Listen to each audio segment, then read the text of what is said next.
Spain में भीषण आग से 4 लोगों की जान चली गई है। स्पेन में 14 मंजिला इमारत में भीषण आग लग गई।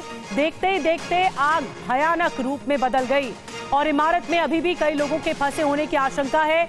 लोगों को बचाने की कोशिशें जारी। आप देख सकते हैं तस्वीरों में, ये 14 मंजिला इमारत है, लेकिन ऊपरी मंजिल से लगातार आग लगनी शुरू हुई है और देखते ही देखते पूरी इमारत इसकी चपेट में आ गई। और आग इतनी ज्यादा भीषण, इतनी ज्यादा भयंकर है, भयानक है कि कई मंजिलें पूरी तरह जलती हुई दिख रही हैं और जो धुएं का काला गुबार है वो दिख रहा है। 4 लोगों की जान चली गई है, जो जानकारी आ रही है। अब भी आग लगी हुई है, आग बुझाने के प्रयास जारी। तो स्पेन की तस्वीर आपको दिखा रहे हैं, रिहायशी इमारत है जिसमें आग लगी है और आप देख पा रहे हैं 2 तस्वीरें। आप देखिए, लगातार लोगों को रेस्क्यू करने की कोशिश की गई और खबर यह भी आ रही है कि रेस्क्यू के दौरान दमकल कर्मी भी झुलस गए हैं। और ये देखिए किस तरह से कुछ लोग ऊपर से कूदते हुए नजर आए। हालांकि नीचे उनके लिए कुशन का इंतजाम किया गया था जिसमें कुछ लोग आकर गिरे भी हुए हैं। ये 2 तस्वीरें इस वक्त हम आपको दिखा रहे हैं। पूरी की पूरी ये इमारत है, 14 मंजिला इमारत जो कि आग की चपेट में आ गई। नीचे से लेकर ऊपर तक तमाम मंजिलों को आप देखेंगे, सभी में आग लगी हुई है और आप इससे अंदाजा लगा सकते हैं कि आग कितनी ज्यादा ये बड़ी और भयंकर है। 4 लोगों की मौत की खबर अभी तक सामने आ रही है और 13 से ज्यादा लोग झुलस गए अभी तक। कई लोगों के अभी भी फंसे होने की खबर है और आप अंदाजा लगा सकते हैं कि अंदर अगर जो लोग मौजूद होंगे उनका क्या हाल होगा। लगातार रेस्क्यू करने की कोशिशें हो रही है। पूरी इमारत इस वक्त आग के गोले में तब्दील नजर आ रही है। सभी 14 के 14 फ्लोर्स इस वक्त आग की लपटों में है। हालांकि दमकल कर्मी लगातार रेस्क्यू करने की कोशिश कर रहे हैं, क्रेन की मदद ली जा रही है। कुछ लोगों ने ऊपर से जंप भी किया है। ये देखिए, ये तस्वीर आप देखिए, ये शख्स जो कि ऊपर से ये देखिए नीचे जंप करता है। नीचे हालांकि उनके लिए इंतजाम किया गया था ताकि चोट ना लगे, लेकिन इस आग को देखकर आप अंदाजा लगा सकते हैं कि ये आग कितनी ज्यादा बड़ी और भयंकर है, कितना बड़ा यह हादसा, कितनी बड़ी ये घटना है जो स्पेन में सामने आ रही है।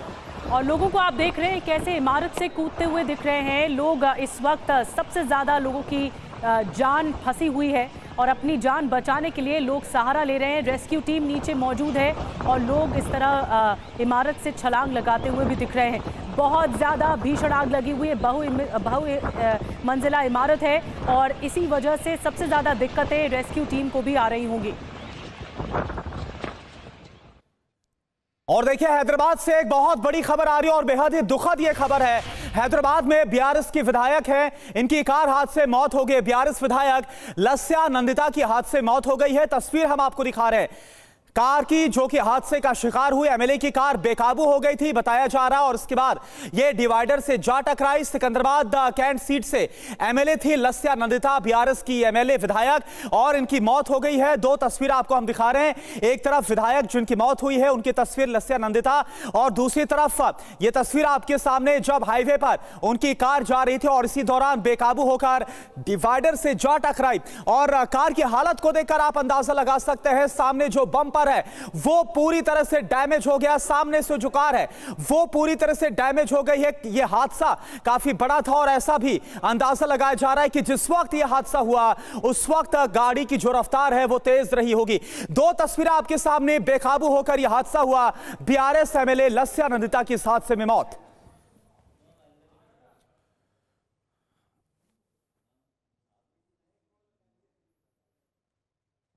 जी हाँ, तो सवाल यही है कि क्या कांग्रेस और तृणमूल कांग्रेस में बात बन गई है? क्या ममता बनर्जी मान गई हैं और कांग्रेस क्या सहमत है? बंगाल में कांग्रेस और टीएमसी में समझौते के आसार है। बहुत बड़ी खबर इस वक्त की, दोनों दलों में फाइनल राउंड की बातचीत जारी है। सूत्रों के हवाले से खबर मिल रही है कांग्रेस कोटे की 5 सीटों के नाम भी फाइनल कर लिए गए हैं। सूत्र जो बता रहे हैं, टीएमसी से तृणमूल कांग्रेस से कांग्रेस 6 से 8 सीट मांग रही है। क्या तृणमूल कांग्रेस मानेगी? अब सूत्रों के हवाले से खबर मिल रही है कि ये जो बातचीत है ये फाइनल राउंड में पहुंच चुकी है।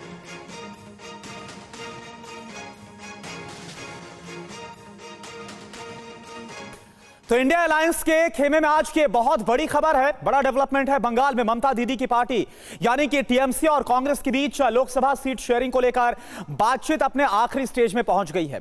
सोर्सेस के मुताबिक खबर यह आ रही कि कांग्रेस ने बंगाल में ममता बनर्जी से 6 से 8 सीटों की डिमांड रखी थी। टीएमसी 5 सीटें देने को तैयार है। एक सीट को लेकर बातचीत अभी जारी है। दोनों दलों के बीच 36 और 6 का फॉर्मूला तय हुआ है। कांग्रेस किन किन सीटों पर चुनाव लड़ेगी, इस बारे में फाइनल राउंड की बातचीत इस वक्त चल रही है। सोर्सेस के मुताबिक कांग्रेस के लिए जो 5 सीटें तय हुई हैं उनके नाम है बहरामपुर, रायगंज, दार्जिलिंग, मालदा उत्तर और मालदा दक्षिण। और इसके अलावा कांग्रेस ने मुर्शिदाबाद, जंगीपुर और पुरुलिया सीट की भी मांग की थी। कांग्रेस का पुरुलिया सीट पर सबसे ज्यादा जोर है। और ममता बनर्जी बंगाल की जिन 5 सीटों को कांग्रेस को देने के लिए राजी हुई हैं, उनके बारे में कुछ और डिटेल में आपको जानकारी देते हैं। इनमें से 2 सीटें कांग्रेस ने पिछले लोकसभा चुनाव में जीती थी। ये सीटें हैं बहरामपुर और मालदा दक्षिण। बहरामपुर से कांग्रेस के दिग्गज नेता अधीर रंजन चौधरी सांसद हैं, तो वहीं मालदा दक्षिण से अबू हसम खान चौधरी सांसद हैं। अबू हसम कांग्रेस के दिग्गज नेता अब्दुल गनी खान चौधरी के भाई हैं। और कांग्रेस को रायगंज की भी सीट मिली है, जो प्रियरंजन दास मुंशी की पूर्व सांसद पत्नी दीपा दास मुंशी की सीट है। बिल्कुल निधि। और इसके अलावा कांग्रेस को ममता के विरोध वाली दार्जिलिंग सीट मिली है और मालदा उत्तर की सीट भी मिली है कांग्रेस को, जहां से पिछली बार बीजेपी को जीत हासिल हुई थी। तो ये हमने आपको पूरा खाका बताया कि आखिरकार किस तरह से जो सीट शेयरिंग पर बात है वो बनती हुई नजर आ रही है। इस बीच एक और बड़ी खबर आपको बताएं, ममता बनर्जी ने पहले बंगाल की सभी लोकसभा सीटों पर अकेले चुनाव लड़ने का ऐलान किया था, यानी एकला चलो की बात कही गई थी। राहुल गांधी की सक्रियता के चलते सीट बंटवारे पर फिर से बातचीत शुरू हुई। इसका असर यह हुआ कि जो टीएमसी पहले कांग्रेस को सिर्फ 2 सीटें दे रही थी, अब 5 सीटों के नाम फाइनल कर दिए गए हैं और सीटों पर बातचीत जारी है। सोर्सेस के मुताबिक गठबंधन फाइनल हो गया है। सीटों को लेकर अंतिम दौर की जो बातचीत है वो चल रही है। जी हां, और इस बीच बंगाल से एक और बड़ी खबर ये आ रही है कि कांग्रेस नेता अधीर रंजन चौधरी बेहद नाराज हैं। सूत्रों के हवाले से खबर है कि अधीर रंजन चौधरी ने दी है पार्टी छोड़ने की धमकी। कांग्रेस टीएमसी गठबंधन का ऐलान होने पर कांग्रेस छोड़ सकते हैं अधीर रंजन चौधरी। अधीर रंजन ने आलाकमान को अल्टीमेटम तक दे दिया है, जो सूत्र बता रहे हैं। बीजेपी में शामिल हो सकते हैं अधीर रंजन चौधरी। तो ये एक और बड़ा झटका हो सकता है। और बंगाल में ममता बनर्जी के रवैये से दरअसल कांग्रेस नेता अधीर रंजन चौधरी बेहद आक्रामक रहे हैं, आवाज उठाते रहे हैं। सूत्रों के मुताबिक टीएमसी कांग्रेस गठबंधन से अधीर रंजन चौधरी नाराज हैं। नाराज अधीर रंजन छोड़ सकते हैं कांग्रेस, बीजेपी में शामिल हो सकते हैं अधीर रंजन चौधरी। सूत्र जो बता रहे हैं, बंगाल में कांग्रेस से सबसे बड़े नेता हैं अधीर रंजन चौधरी और विपक्ष की मजबूती से आवाज सदन में उठाते रहे हैं। बंगाल कांग्रेस के अध्यक्ष भी हैं अधीर रंजन चौधरी, लोकसभा में कांग्रेस के नेता रहे हैं अधीर रंजन चौधरी और केंद्रीय मंत्री भी रह चुके हैं अधीर रंजन चौधरी। अपनी आवाज पुरजोर तरीके से उठाते हैं। तो क्या अधीर रंजन चौधरी को मना पाएगी कांग्रेस? जो नाराजगी है क्या वो दूर हो पाएगी? इधर बंगाल में ममता के साथ सीट शेयरिंग में राहुल गांधी की काफी अहम भूमिका बताई जा रही है। दरअसल राहुल गांधी ने बड़ी पहल करते हुए इंडिया अलायंस के सहयोगियों से बात करने का मोर्चा खुद संभाला और सीट शेयरिंग फाइनल करने में जुट गए। नीतीश के अलग होने के बाद राहुल गांधी ने भारत जोड़ो यात्रा में 2 दिन का ब्रेक लिया और गठबंधन की प्रक्रिया में जुटे। इसका नतीजा यह रहा कि यूपी में समाजवादी पार्टी के साथ फाइनल हुआ, तमिलनाडु में डीएमके से फाइनल हो गई बात और घोषणा बाकी है। ममता से बात फिर से शुरू की गई और मामला अब अपने अंतिम दौर में है। महाराष्ट्र में भी बातचीत अपने आखिरी स्टेज में है निधि। बिल्कुल। और झारखंड की बात करें तो यहाँ पे जेएमएम से और बिहार में आरजेडी लेफ्ट से सीट शेयरिंग फाइनल है। लगभग बस अंतिम मुहर लगने वाली है। आप के साथ भी, आम आदमी पार्टी के साथ भी मामला लगभग फाइनल है। जल्द ही इसका ऐलान हो सकता है। तो हमने कुल मिलाकर आपको बताया कि इंडिया गठबंधन में, इंडिया अलायंस पे जो अलायंस है, कहां कहां बात पक्की हो गई है, कहां कहां बात तय हो गई है, घोषणा करना बाकी है। कुमार विक्रांत हमारे साथ और ज्यादा जानकारी के साथ जुड़ेंगे। अभी हम इस पर बातचीत करेंगे।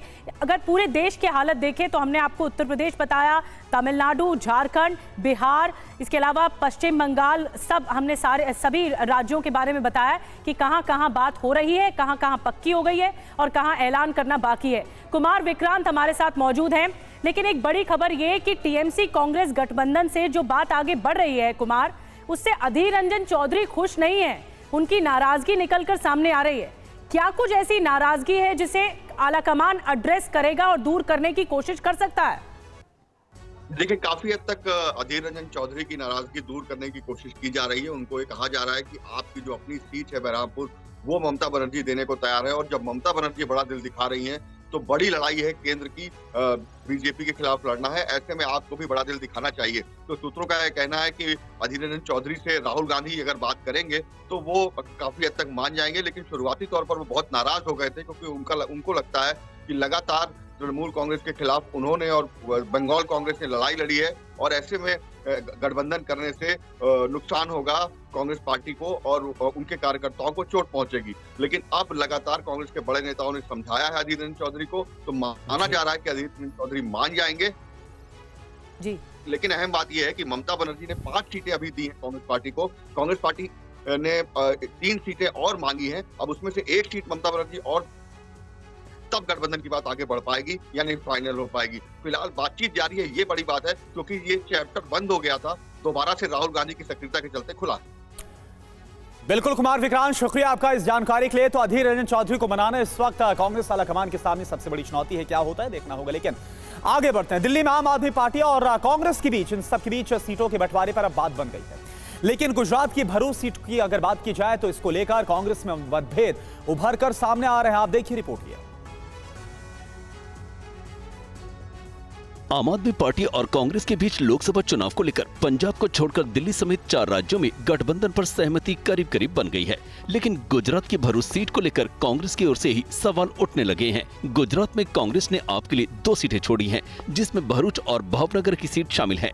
भरूच सीट से आप पहले ही उम्मीदवार के नाम का ऐलान कर चुकी है। लेकिन भरूच सीट पर कांग्रेस के दिवंगत नेता अहमद पटेल की बेटी मुमताज पटेल का दावा है। मुमताज पटेल ने TV9 से बातचीत में कांग्रेस के गुजरात में आपके साथ सीटों के समझौते पर असहमति जताई है। मुमताज पटेल ने कहा है कि अगर ऐसा होता है तो मैं इस फैसले से सहमत नहीं हूं, लेकिन बड़ी लड़ाई के लिए मेरे नेता राहुल गांधी अगर कोई फैसला करेंगे तो मैं उसको तहे दिल से स्वीकार करूंगी। मुमताज ने कांग्रेस आलाकमान को भी अपनी बात बता दी है। मुमताज पटेल भले असहमत होते हुए पार्टी का फैसला मानने की बात कह रही हो, लेकिन उनके भाई फैसल अहमद पटेल ने कहा है कि अगर भरूच सीट आपको दी गई तो कांग्रेस कार्यकर्ता आप उम्मीदवार का समर्थन नहीं करेंगे।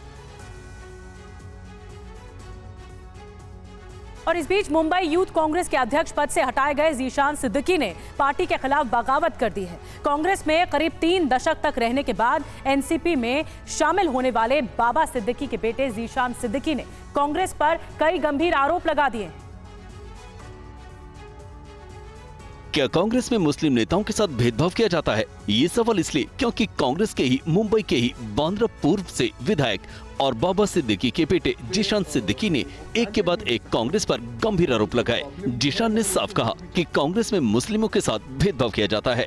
और जो ये ढोंग ये कांग्रेस पार्टी रच रही है कि हम माइनॉरिटीज के अन्नदाता है, हम सब कुछ है, वो उनको बंद करना चाहिए। क्योंकि कांग्रेस पार्टी में माइनॉरिटीज को जितना अन्याय जैसे मुझे करना पड़ा तो, पोस्ट के मामले में, यूथ कांग्रेस के मामले में मोहम्मद को करना पड़ा, वैसे जैसा हमको करना पड़ा, वहां वो जो ढोंग है उनको वो बंद कर देना चाहिए। पिता बाबा सिद्दीकी के अजीत पवार के एनसीपी पार्टी में शामिल होने के बाद ऐसी अटकलें लगाई जाने लगी थी कि जीशान सिद्दीकी भी कांग्रेस छोड़ सकते हैं। जीशान ने कहा कि वो जल्द समर्थकों की राय लेकर आगे का फैसला करेंगे। जीशान को लेकर केंद्रीय मंत्री पीयूष गोयल ने राहुल गांधी पर तंज कसते हुए कहा है कि मोहब्बत की दुकान की आड़ में कांग्रेस चला रही नफरत की दुकान। इधर उत्तर प्रदेश में राहुल गांधी की न्याय यात्रा में शामिल होने के लिए तैयार हुए अखिलेश यादव ने छोटे छोटे दलों को समाजवादी पार्टी के साथ मिलकर चुनाव लड़ने का न्योता दिया है। कांग्रेस के साथ सीटों का बंटवारा हो जाने के बाद अब अखिलेश राहुल गांधी की भारत जोड़ो न्याय यात्रा में शामिल होने के लिए हामी भरती है। पिछले कई दिनों से अखिलेश कह रहे थे कि पहले सीटों का बंटवारा हो जाए, फिर कोई यात्रा में शामिल होने की बात हो। अखिलेश यादव को न्याय यात्रा में शामिल होने के लिए कांग्रेस अध्यक्ष मल्लिकार्जुन खड़गे ने चिट्ठी लिखकर न्योता दिया था। अखिलेश को पहले राहुल की न्याय यात्रा में अमेठी में शामिल होना था, लेकिन वो इस यात्रा में शामिल नहीं हुए। अब अखिलेश 25 फरवरी को राहुल की न्याय यात्रा में आगरा में शामिल होंगे। जाएंगे, हम यात्रा में जाएंगे और उनका बहुत जल्दी विस्तृत कार्यक्रम आने वाला है। जो आगरा में कार्यक्रम होगा उसमें विस्तृत कार्यक्रम आने के बाद मैं शामिल होऊंगा। और ये लेट चलता है, क्यों? व्हाट्सएप सोशल मीडिया नहीं देखते हो? तो पीडीए में पीडीए की मदद करेंगी वो। ये लेट चलता है। इससे पहले यूपी कांग्रेस के अध्यक्ष अजय राय ने कहा कि अखिलेश यादव न्याय यात्रा में शामिल होकर इंडिया गठबंधन को मजबूत संदेश देने का काम करें। और प्रधानमंत्री नरेंद्र मोदी आज अपने संसदीय क्षेत्र वाराणसी को कई सौगात देंगे। 2 दिनों के दौरे पर प्रधानमंत्री कल देर रात ही वाराणसी पहुंच गए थे। गुजरात के दौरे से पीएम मोदी कल देर रात सीधे वाराणसी पहुंचे। लाल बहादुर शास्त्री हवाई अड्डे पर पीएम का स्वागत सीएम योगी के साथ प्रदेश बीजेपी अध्यक्ष भूपेंद्र चौधरी और केंद्रीय मंत्री महेंद्र प्रसाद पांडे ने किया। एयरपोर्ट से जब पीएम मोदी की गाड़ी में ही सीएम योगी गेस्ट हाउस के लिए निकले तो देर रात होने के बावजूद रास्ते में पीएम और अपने सांसद का स्वागत करने के लिए लोग कई घंटों से सड़क के किनारे खड़े थे। लोगों ने फूलों की बारिश कर पीएम मोदी का स्वागत किया। लोग ढोल नगाड़े के साथ नाचते गाते नजर आए। पीएम ने भी लोगों का अभिवादन स्वीकार किया। इसके बाद पीएम मोदी और सीएम योगी रास्ते में गाड़ी से उतरकर शिवपुर फुलवरिया लहरतारा मार्ग का निरीक्षण किया। पीएम मोदी ने शिवपुर फुलवरिया लहरतारा फ्लाईओवर की तस्वीरें सोशल मीडिया में शेयर करते हुए लिखा कि इस परियोजना का हाल ही में उद्घाटन किया गया था और ये शहर के दक्षिणी हिस्से के लोगों के लिए काफी मददगार रही है। पीएम मोदी वाराणसी को 14,000 करोड़ से ज्यादा की सौगात देंगे, जिसमें वो करीखियों के अमूल के देश के सबसे बड़े प्लांट बनास डेयरी का उद्घाटन करेंगे। पीएम मोदी बीएचयू में आयोजित कार्यक्रम में शामिल होंगे। बीएचयू में सांसद ज्ञान प्रतियोगिता के विजेताओं को पुरस्कार देंगे। लोकसभा चुनाव की तारीखों के ऐलान से पहले प्रधानमंत्री मोदी का ये काशी दौरा काफी अहम माना जा रहा है। माना यह जा रहा है कि वाराणसी से शुरू होने वाली कई परियोजनाओं का असर पूरे पूर्वांचल के अहम सीटों पर पड़ने वाला है। लोकसभा चुनाव की तारीखों का ऐलान होने से पहले प्रधानमंत्री नरेंद्र मोदी वाराणसी पहुंचे हैं। वाराणसी में प्रधानमंत्री मोदी कई कार्यक्रम में हिस्सा लेंगे। यहीं से पीएम मोदी यहां पूरे पूर्वांचल को साधने की कोशिश करेंगे। वाराणसी में पीएम मोदी सबसे पहले बीएचयू में पुरस्कार समारोह में शामिल होंगे। बीएचयू के स्वतंत्रता भवन में होने वाले पुरस्कार वितरण समारोह का, जहां पर प्रधानमंत्री नरेंद्र मोदी यहां पर कुछ ऐसे लोगों को पुरस्कार देंगे जो सांसद ज्ञान प्रतियोगिता, सांसद फोटोग्राफी प्रतियोगिता और सांसद संस्कृत प्रतियोगिता के विजयी हुए हैं। पीएम मोदी संत रविदास की नई मूर्ति का अनावरण करेंगे और वहां एक सभा को संबोधित करेंगे। जब प्रधानमंत्री नरेंद्र मोदी बनारस में संत गुरु रविदास के इस 25 फीट मूर्ति का अनावरण करेंगे तो इससे न केवल सामाजिक संदेश जाएगा बल्कि इसका अपने आप में एक बड़ा राजनीतिक संदेश भी है और वो संदेश इस मूर्ति के ठीक पीछे स्थित इस रैली स्थल में है। और बड़ी बात आपको बता दें कि काशी में आधी रात सड़कों पर निरीक्षण करने निकले प्रधानमंत्री मोदी। प्रधानमंत्री मोदी का काफिला जब बनारस लोकोमोटिव वर्कशॉप से गेस्ट हाउस के लिए बढ़ा तो रास्ते में पड़ने वाले शिवपुर फुलवरिया लहरतारा मार्ग पर उनके वाहनों का जो काफिला था वो रुक गया, जिसके बाद प्रधानमंत्री मोदी ने 4 लेन का निरीक्षण किया है। प्रधानमंत्री की ही गाड़ी में बैठकर सीएम योगी भी निरीक्षण करने के लिए पहुंचे। बीते 10 सालों में प्रधानमंत्री का ये 44वां काशी का दौरा है। रात में भी उनकी एक झलक पाने के लिए 30 किलोमीटर के रूट पर लोग सड़क के दोनों किनारे खड़े हुए थे। उनका काफिला जिधर से गुजरा वहां मोदी मोदी के नारे भी गूंज उठे। प्रधानमंत्री की अगवानी में जय श्री राम का उद्घोष भी हुआ। 3 तस्वीरें आप तक हम पहुंचा रहे हैं। एक ही गाड़ी में मोदी योगी सवार थे, उनका काफिला गुजर रहा था, फिर 4 लेन का निरीक्षण किया। देखिए, बाहर आकर अपनी गाड़ी से उतरकर प्रधानमंत्री ने निरीक्षण किया है इस सड़क का और उसके बाद आधी रात को भी लोगों ने मोदी मोदी के नारे लगाए हैं और जय श्री राम का उद्घोष किया।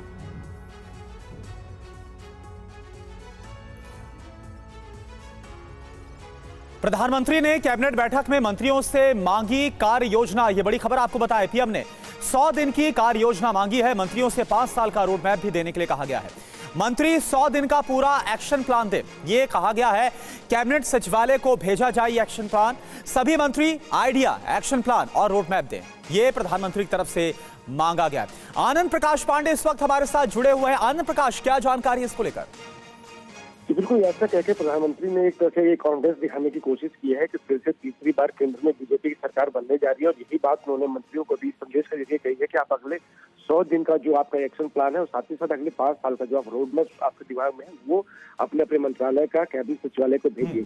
और साथ ही प्रधानमंत्री ने ये भी कहा कि आप ये मत सोचिए कि अगली बार आप मंत्री बनेंगे कि नहीं बनेंगे, लेकिन आप लोग ये रोड मैप और एक्शन प्लान कैबिनेट सचिवालय को भेजिए। दरअसल प्रधानमंत्री नरेंद्र मोदी अपने मंत्रियों में उनके माध्यम से अपने पूरे मंत्रिपरिषद में ये मैसेज देना चाहते हैं कि तीसरी बार फिर से बीजेपी की सरकार बनने वाली है, इसमें कोई शक शुबा नहीं है। और यही वजह है कि वो चाहते हैं कि सभी लोग उसी जोश के साथ चुनाव प्रचार में लग जाए, अपने काम काज में लगे रहें।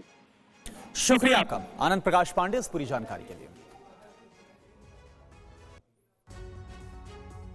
और अब बात किसान आंदोलन की। आंदोलनकारी किसानों ने आज पुलिस और सुरक्षा बलों की कार्रवाई के विरोध में काला दिवस मनाने का ऐलान किया है। इस बीच आंदोलन के दौरान सार्वजनिक संपत्ति को नुकसान पहुंचाने वाले उपद्रवियों पर हरियाणा पुलिस का एक्शन शुरू हो चुका है। पंजाब और हरियाणा के शंभू बॉर्डर पर जमे किसानों पर हरियाणा पुलिस की बड़ी कार्रवाई शुरू हो चुकी है। अंबाला पुलिस ने आंदोलन में शामिल KMM के सदस्य और BKU शहीद भगत सिंह के अध्यक्ष अमरजीत मोहड़ी के घर नोटिस भेजा है। नोटिस में बताया गया कि आंदोलन के दौरान सार्वजनिक संपत्ति को नुकसान की भरपाई उनकी संपत्ति और बैंक खातों से रिकवर की जाएगी। हरियाणा के अंबाला पुलिस के मुताबिक किसान संगठनों के पदाधिकारियों को राष्ट्रीय सुरक्षा अधिनियम यानी NSA के तहत नजरबंद करने की भी तैयारी की जा रही है। इस बीच गुरुवार को शंभू और खनौरी बॉर्डर पर शांति बनी रही।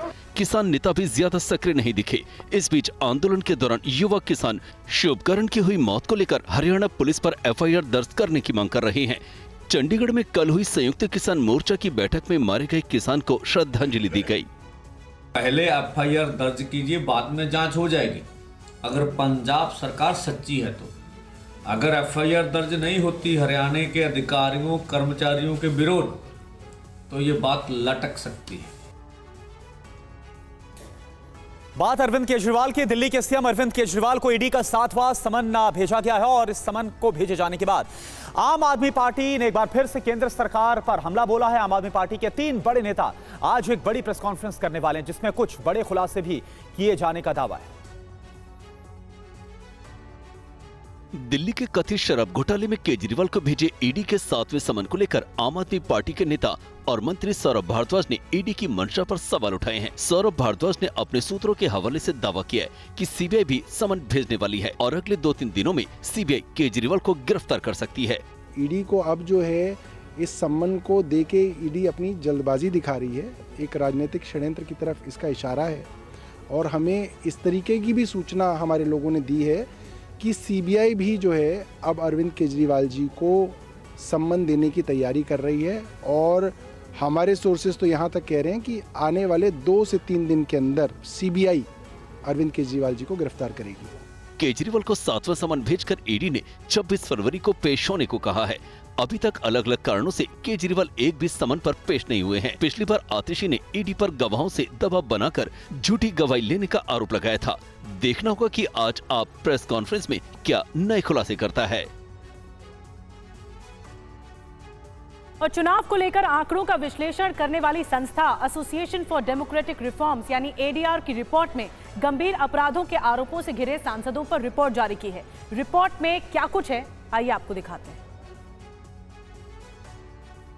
संसद में साफ सुथरी छवि के लोग ही पहुंचे। इसको लेकर वक्त वक्त पर कानून में बदलाव भी किए जाते हैं, लेकिन इन सब कोशिशों के बावजूद संसद में आपराधिक रिकॉर्ड वाले चेहरे भी चुनकर आते रहे हैं। देश में दोबारा चुने गए सांसदों को लेकर ADR की रिपोर्ट में चौंकाने वाले खुलासे हुए हैं। 2004 से 2019 के बीच हुए लोकसभा चुनावों में दोबारा चुनकर आए 23 सांसदों में से 12 ने अपने खिलाफ आपराधिक मामले घोषित किए हैं।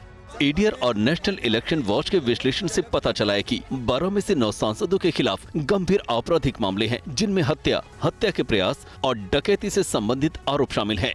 किस पार्टी के कितने सांसदों ने आपराधिक मामले की जानकारी दी है, रिपोर्ट में इसके आंकड़े भी पेश किए गए हैं। बीजेपी के 17 दोबारा चुने गए सांसदों में 7, कांग्रेस के 3 में से 3 सांसद, AIMIM और शिवसेना के 1-1 सांसदों ने हलफनामे में अपने खिलाफ आपराधिक मामले घोषित किए हैं। रिपोर्ट के मुताबिक ऐसे सांसद जिनकी संपत्ति में सर्वाधिक बढ़ोतरी हुई है, उनमें बीजेपी के जे रमेश चंदप्पा, मेनका गांधी और राव इंद्रजीत सिंह शामिल हैं। कर्नाटक में मंदिरों पर टैक्स बढ़ाने पर सियासी हंगामा शुरू हो गया है। बीजेपी ने सीएम सिद्धरामैया सरकार को हिंदू विरोधी बताया। कर्नाटक की सिद्धरामैया सरकार के एक फैसले से सियासी बवाल मचा है। मंदिरों पर टैक्स बढ़ाने के बाद बीजेपी हमलावर हो गई है। सरकार ने विधानसभा में कर्नाटक हिंदू धार्मिक संस्थान और धर्मार्थ बंदोबस्ती विधेयक 2024 पास कराया। विधेयक में कहा गया कि ऐसे मंदिर जिनकी कमाई 10 लाख रुपए से लेकर 1 करोड़ रुपए तक होगी, उन पर 5% टैक्स लगाया जा सकेगा। जिन मंदिरों की कमाई 1 करोड़ से ज्यादा, उन पर 10% टैक्स लगाया जाएगा। मंदिर टैक्स पर बीजेपी ने सरकार पर हिंदू विरोधी होने का आरोप लगाया है। ಶ್ರೀಮಂತ ದೇವಾಲಯಕ್ಕೂ ಕೂಡ ಕನ್ನ ಹಾಕ್ತಕ್ಕಂತ ಕೆಲಸ ರಾಜ್ಯ ಸರ್ಕಾರ ಮಾಡ್ತಾ ಇದೆ. ನಾನು ಹೇಳ್ತೇನೆ, ಮಾನ್ಯ ಮುಖ್ಯಮಂತ್ರಿಗಳಿಗೆ ಒಂದು ಸಲಹೆನ ಕೊಡ್ತೇನೆ. ದೇವಸ್ಥಾನದ ಹಣಕ್ಕೆ ಕನ್ನ ಹಾಕೋದ್ರ ಬದಲು कांग्रेस ने कहा है कि इस टैक्स में नया कुछ नहीं है, ये पहले से लागू था। Amended the act so that temples which were earning more than 25 lakh rupees were being charged 10% earlier, even when the BJP government was there. So now we've actually increased, we've actually taken out the slab and gone to 1 crore and above. और बात संदेश खाली की। संदेश खाली मामले में सियासी संग्राम जारी है। बंगाल बीजेपी अध्यक्ष सुकांता मजूमदार को रोके जाने और गिरफ्तारी का मामला गर्माता जा रहा है। मजूमदार ने गिरफ्तारी को लेकर राज्यपाल से इस मामले में शिकायत की है। संदेश खाली को लेकर सियासी संग्राम जारी है। बीजेपी लगातार इस मुद्दे पर ममता सरकार को घेरने में जुटी हुई है।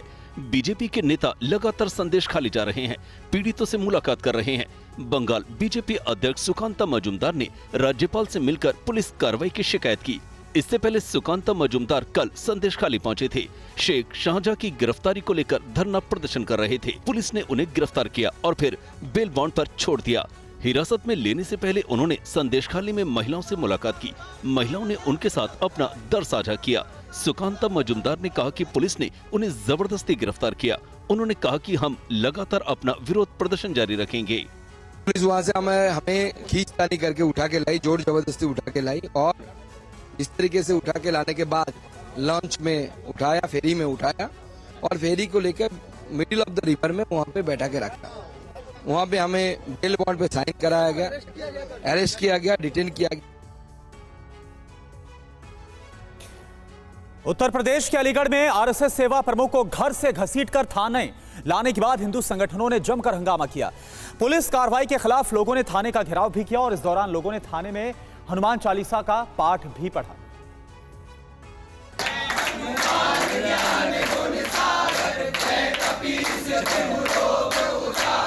ये उत्तर प्रदेश का अलीगढ़ थाना है, जहां हिंदूवादी कार्यकर्ताओं ने पुलिस थाने का घेराव कर हनुमान चालीसा का पाठ पढ़ा और हर हर महादेव के जयकारे भी लगाए।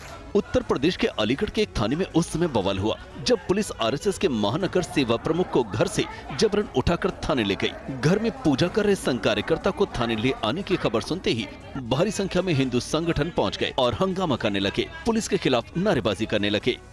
मैं पूजा कर रहा था, मेरी पत्नी ने इंतजार करने के लिए कहा कि अभी पूजा पे है, इंतजार कर लूं। ये इन्होंने इंतजार न करते हुए मुझे पूजा से उठा लिया जबरन करके। मुझे 2 दरोगा थे, दोनों दरोगा ने मुझे उठा लिया ऊपर और जबरन मोटरसाइकिल पे गाली देते हुए घर से घसीट के लाए। घर से घसीट के लेके आए, अंदर कमरे में से घसीटा मुझे। मामला क्या बता रहे, कुछ बता रहे? मामला कुछ नहीं बताया इन्होंने मुझे। हंगामे को देखते हुए पुलिस ने 3 पुलिसकर्मियों के खिलाफ कार्रवाई की है और जहां भी इनका कहना है और वीडियो में भी जो दिखाए जा रहे थे, तो थोड़ा अभद्र व्यवहार पुलिस द्वारा किया गया है।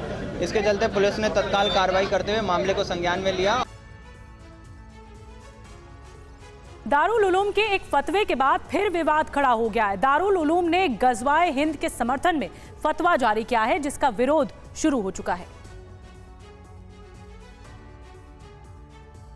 उत्तर प्रदेश के सहारनपुर में मौजूद इस्लामिक शिक्षा के केंद्र दारुल उलूम देवबंद के एक फतवे से बवाल मचा हुआ है। दारुल उलूम ने गजवाए हिंद को मान्यता देने वाला फतवा जारी किया। दारुल उलूम देवबंद ने अपने फतवे में गजवाए हिंद के प्रति अपना समर्थन और अपनी आस्था प्रकट की है।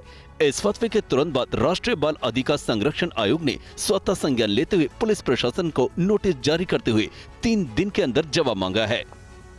बच्चों के दिमाग में इस तरीके का जहर भरना राष्ट्रद्रोह है। आयोग ने एसएसपी और डीएम को सहारनपुर के निर्देशित किया है कि दारुल उलूम देवबंद के खिलाफ राष्ट्रद्रोह और अन्य धाराएं जो आवश्यक हैं उनमें मुकदमा दर्ज करें। दारुल उलूम के फतवे का मुस्लिम धर्मगुरु ने भी विरोध किया है। ऐसी चीजें नहीं सामने आना चाहिए, ये बातें बिल्कुल दुरुस्त नहीं हैं। दरअसल गजवा हिंद एक ऐसी भारत विरोधी विचारधारा है जिस पर न जाने कितने आतंकी संगठन पल रहे हैं।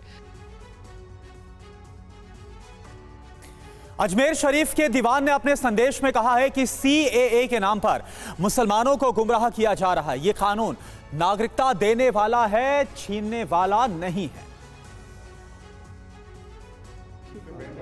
अजमेर शरीफ दरगाह ने CAA को लेकर बड़ा बयान दिया है। अजमेर शरीफ की ओर से शेख उल मशाइख दीवान सैयद जैनुल आबिदीन अली खान साहब ने कहा कि कुछ लोग लगातार CAA के नाम पर मुसलमानों को डराने की कोशिश कर रहे हैं। अजमेर शरीफ ने कहा कि हमारे देश में नागरिकता देने वाला कानून है, न कि छीनने वाला है। सरकार ने आधिकारिक तौर पे कह दिया कि नेशनलिटी छीनने के लिए नहीं है, नेशनलिटी देने के लिए। यदि किसी की नेशनलिटी जाएगी तो हम भी सबसे पहले उसके लिए आवाज़ बुलंद करेंगे, लेकिन जब तक आप धैर्य बनाएं, देश की सरकारों पे यकीन रखें और इस देश की तरक्की में देश की सरकारों का साथ दें। अजमेर शरीफ ने कहा कि CAA के नाम पर मुसलमानों को गुमराह किया गया है। तरीके से गुमराह किया, देखिए गुमराह किया गया ना, हमने पिछले 4-5 सालों में देखा, लोगों को रोड पे लाए, जो स्वार्थी तत्व थे, जो सेल्फ इंटरेस्टेड लोग थे, उन्होंने कहा नहीं सबकी नागरिकता चली जाएगी, हमारे खिलाफ है। तो हम जब देश की सरकार आधिकारिक तौर पे पार्लियामेंट में बोल सकती है और पार्लियामेंट में बोल दिया देश की सरकार ने। ऑल इंडिया सूफी सज्जादा नशीन काउंसिल ने भी कहा कि मथुरा जैसे विवाद का हल अदालत के बाहर होना चाहिए। और उत्तराखंड के हल्द्वानी में 8 फरवरी को हुई हिंसा के बाद हालात सामान्य हैं, लेकिन एक शख्स के मुस्लिम समाज के बीच पैसे बांटने का वीडियो वायरल होने के बाद पुलिस प्रशासन फिर एक्शन में नजर आ रहा है।